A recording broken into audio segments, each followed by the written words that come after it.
Hello friends, एक बार फिर से आपका शॉर्ट सक्सेस एकेडमी में स्वागत है। जैसा कि आपको पता है कि हम मध्य प्रदेश जीके पढ़ रहे हैं और अब तक हम जो है 4 टॉपिक पढ़ चुके हैं। 5वां टॉपिक स्टार्ट हो चुका है और उसका भी हमारा तीसरा वीडियो है और इस टॉपिक का नाम है हमारा मध्य प्रदेश की जनजातियाँ, जिसके अंतर्गत हमने मध्य प्रदेश की जनजातियों का परिचय पढ़ लिया है। भील जनजाति मैं आपको पिछले वीडियो में बता चुका हूँ और आपको पसंद भी आ रहा है। आपकी लाइक, शेयर और सब्सक्राइब जो है ये बता रहे हैं और इसी प्रकार से आपका सहयोग बना रहे तो मैं और अच्छे वीडियोज़ आप तक पहुँचाऊँगा। चलिए बात करते हैं तीसरे वीडियो की, जो है हमारा गोंड जनजाति पे। मध्य प्रदेश की दूसरी अच्छी बड़ी जनजाति गोंड जनजाति। तो पहला प्रश्न है आपका, भारत की सबसे बड़ी तथा मध्य प्रदेश की दूसरी बड़ी जनजाति कौन सी है? गोंड है। अब देखिए दोस्तों, अभी तो आपको याद है कि भारत की सबसे बड़ी जनजाति गोंड है, लेकिन कुछ समय बाद जब आप रिवीजन नहीं करेंगे तो आपके दिमाग से बिल्कुल साफ हो जाएगा कि मध्य प्रदेश की सबसे बड़ी जनजाति भील है या भारत की सबसे बड़ी जनजाति गोंड है। आप कन्फ्यूज़ हो जाएंगे क्योंकि जब प्रश्न आएगा तो दोनों ही ऑप्शन इसमें रहेंगे। तो देखिए मैंने इसकी ट्रिक बनाई है, भारत की सबसे बड़ी जनजाति गोंड है। तो देखिए भारत हमारा देश, हम चाहते हैं कि भारत तरक्की करे, भारत आगे बढ़े, तो भारत गो, इंडिया गो। तो आप एक टर्म याद रख लीजिए, भारत गो यानी कि गोंड, भारत गो, इंडिया गो। भारत गो मतलब इंडिया गो। अब जब भारत की गोंड है तो मध्य प्रदेश की कौन सी हो जाएगी?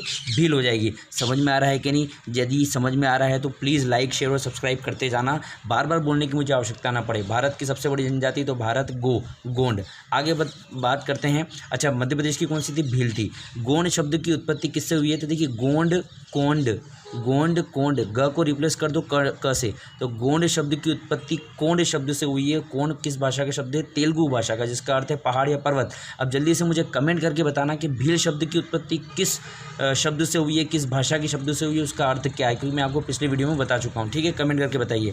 गोंड यानी कि कोंड, गोंड शब्द की उत्पत्ति कोंड से हुई है, जो तेलुगु भाषा का, इसका अर्थ है पहाड़ या पर्वत। अब देखिए यहाँ से तीसरा प्रश्न बनेगा, पहाड़ या पर्वत से अर्थ है, इसलिए ये जनजाति अपने आप को पर्वतवासी कहती है। प्रश्न पूछा जाता है, बताइए कौन से जनजाति को पर्वतवासी जनजाति कहा जाता है? पर्वतवासी मनुष्य कहलाते हैं, वहाँ की जनजाति के मनुष्य पर्वतवासी मनुष्य कहलाते हैं। तो पर्वतवासी तो समझ में आ रहा है, लेकिन ये क्या है? इसको बोलते हैं कोयतोर। पर्वतवासी को क्या बोला जाता है? कोयतोर। अब प्रश्न आता है कि कोयतोर याद कैसे करें? तो देखिए पर्वत को कोई तोड़ सकता है क्या? नहीं तोड़ सकता। तो प्रश्न पूछा जाएगा, किस जनजाति को कोयतोर कहा जाता है? किस जनजाति के लोग अपने आप को स्वयं को कोयतोर कहते हैं? तो आप बताएंगे गोंड जनजाति को। कोयतोर क्या कहलाते हैं? पर्वतवासी। पर्वतवासी क्या है? कोंड शब्द का अर्थ।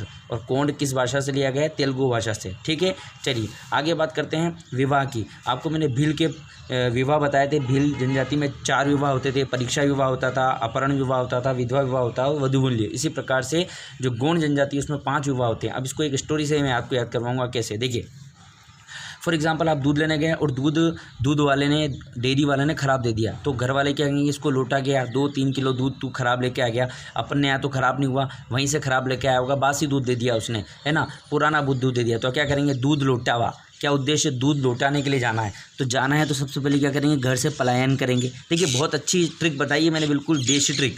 दूध लौटाने के लिए जाना है तो क्या करेंगे? पहले पलायन करेंगे। कहाँ से कहाँ पलायन करेंगे? घर से दूध डेयरी तक पलायन करेंगे। लम सेना, अकेले नहीं जाएंगे। जनरली जो चीज़ लौटानी होती है ना, तो बड़े किसी व्यक्ति को ले जाएंगे, भैया अगर उसने वापस नहीं किया तो पिताजी को या बड़े भाई को ले जाएंगे। तो दूध लौटाने जाना है तो पलायन करेंगे घर से डेयरी की तरफ। लम सेना, साथ में क्या करेंगे? सेना को ले जाएंगे। ठीक है, और पठोनी, पहले तो अपने साथ वाले जो उससे पहले बोलेंगे, पटाएंगे उस दुकान वाले को, भैया देखो यार तुमने गलत दे दिया, दूध वापस कर लो, और वापस नहीं कर सकते, दूध नहीं है तुम्हारे पास तो पैसे दे दो। ठीक है, तो अगर वो पड़ गया और दूध वापस कर दिया या पैसे वापस कर दिया तब तो ठीक है, नहीं तो चढ़ाई कर देंगे सारे पे। पैसे तो लेके जाएंगे या दूध लेके जाएंगे, है ना। 40 रुपये लीटर का दूध है, 2 किलो भी है तो 80 रुपये, या तो 80 रुपये दे दे या फिर मार काट पे उतर आएंगे। ठीक है, तो देखिए मार काट पे उतर के नहीं आना है, मैं आपको ट्रिक बता रहा हूँ, है ना।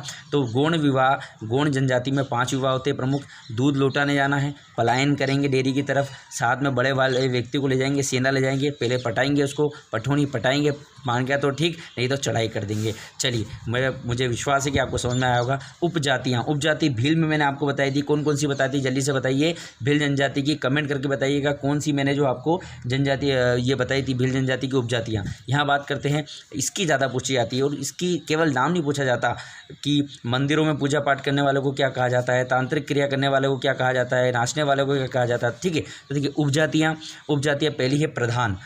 अब मुझे बताओ प्रधान किसे बोलते हैं, जो सबसे सर्वश्रेष्ठ हो, है ना। सबसे सर्वश्रेष्ठ किसको माना जाता है, मंदिर में पंडित को माना जाता है। तो प्रधान क्या होगा, मंदिरों में पूजा पाठ करने वाला। मंदिरों में पूजा पाठ करने वाला क्या कहा जाता है, प्रधान कहलाता है। पर प्रधान किसकी उपजाति है, तो आप बताएंगे गोंड की है।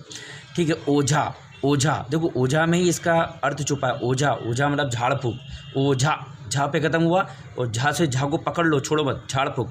तो ओझा मतलब तांत्रिक क्रिया करने वाला, झाड़ फूक, काला जादू करने वाला। कोलाई भूतिस, कोलाई भूतिस, कोयले को मुंह पे आप लगा लो, भूत जैसे रगोगे नहीं, तो कोलाई भूतिस मतलब नाचने वाले गुण, जो कोयला लगा के भूत बन जाते हो, नाचते हैं, तो वो क्या है, इसकी उपजाति है। 16 हंस 16 हंसना, हंसे क्यों, बड़ाई का काम करने वाले, बड़ाई कर दी इसने मेरी, है ना। हाल ये कारपेंटर होता है, लेकिन 16 हंसा क्यों तू, क्योंकि इसने मेरी बड़ाई कर दी, तो बड़ाई करने वाला काम। ठीक है, अगरिया लोहे का काम करने वाला। गरी मतलब गल गया, तो लोहे का काम करने वाले क्या करते हैं, उसको भट्टी में तपाते और गला देते हैं, तभी तो आकार आता है उसका। ठीक है, समझ में आ रहा है। तो प्रधान मतलब मुख्य है, ये मंदिर में पूजा पाठ करेंगे। ओझा मतलब झाड़ फूक करेगा। भूत कोयला लगा के नाचेगा। 16 हंसेगा क्योंकि बड़ाई कर दी। और अगरिया गला देगा कौन, लोहे के काम करने वाला। चलिए, बहुत बढ़िया उपजातियाँ भी समझ में आ गई। देवता की बात करते हैं, देवता को याद करने की कोई ट्रिक नहीं है, एक ट्रिक इसके नाम में छुपी है। बूढ़ा देव, ठाकुर देव, सूरज देव, दूल्हा देव, नाग देव, नारायण देव, माता बाई, खेर माता।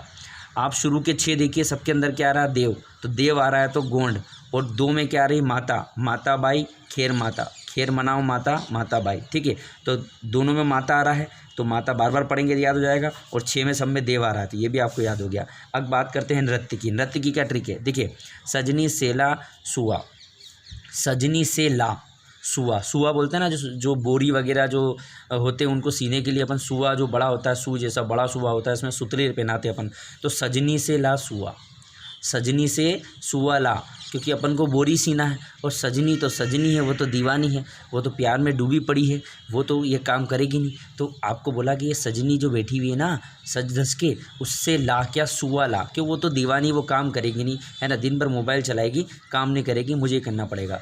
और उससे उससे कहलवाना कि कर्म करे, है ना। उससे कहलवाना, कहरवा कि कर्म करे, काम धाम करे कुछ, है ना। बिरछा कुछ बिछाए, भडोली नहीं तो भगा देंगे। देखो कितनी बढ़िया ट्रिक लेके आया हूँ मैं, नृत्य याद करने की ट्रिक जो है कितनी बढ़िया लेके आया हूँ। सजनी से कहना, सजनी से ला सुआ, सजनी से कहना सुआ ला, क्योंकि वो तो दीवानी है। उससे कहरवाना कि कर्म करे, काम करे, फ्री की रोटी नहीं तोड़े, है ना। कुछ बिछाए नहीं तो भगा दूंगा। ठीक है, चलिए अब बात करते हैं पर्व याद करने हैं गोंड के। पर्व कैसे याद रखेंगे, देखो पर्व यानी कि त्यौहार आता है हमारे यहाँ, दिवाली होली वगैरह आती है, तो क्या करते हैं, सब काम धाम, दुकान वुकान सब छुट्टी, ऑफिस, है ना, पढ़ाई वढ़ाई सब छुट्टी। फिर क्या करते हैं अपन, बकपंती करते हैं, बैठते हैं बिल्कुल बकपंती, इसकी उड़ाई उसकी उड़ाई। नवाखानी, नए खाने बनते हैं। नवाखानी मतलब नए खाने बनते हैं, नई डिशेस बनती है हमारे घर में।